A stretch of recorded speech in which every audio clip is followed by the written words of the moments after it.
Good morning. আজকে শনিবার, আজকে রান্না করব নিরামিষই। আচ্ছা কী রান্না করছি তোমাদেরকে পরে দেখাচ্ছি।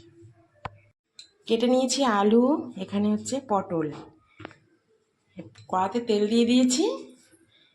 এবার পটলগুলোকে ভালো করে ভেজে নেব।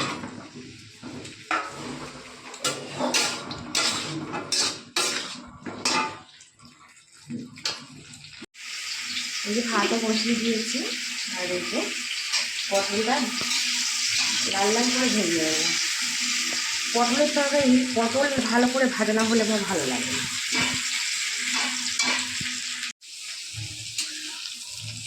পটলটা ভাজা হয়ে গেছে, এবারে নামিয়ে নেব। আলুগুলো ধুয়ে রেখেছিলাম, এই আলুগুলো ভেজে নেব।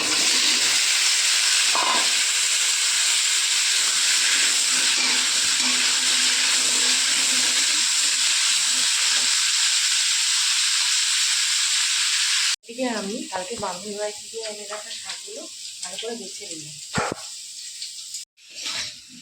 আলুটাও ভেজে নিয়েছি সুন্দর করে, আলুটাকেও নামিয়ে নেব।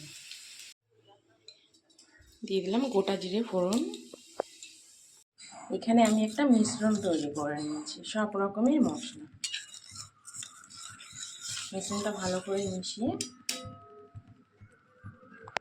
এটা দিয়ে দেবো তেলের ভিতরে।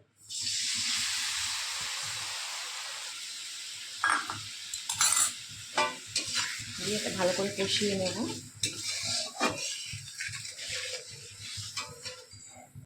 এই বাটিতেই পাতলা করে একটু টক দই গুলে নিলাম, এটাও দিয়ে দেবো এর ভিতরে।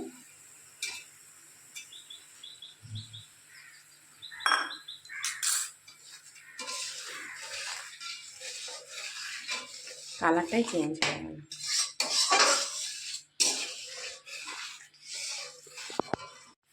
স্বাদের জন্য দিয়ে দেবো সামান্য পরিমাণ চিনি।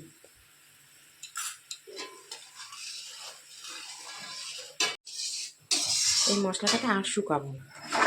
এবারে এর ভিতরে দিয়ে দেবো আলু ভাজা আর পটল ভাজা।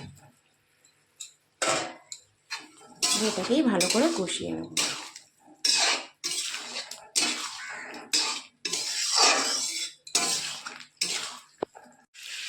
দিয়ে দিলাম পরিমাণ মতন লবণ।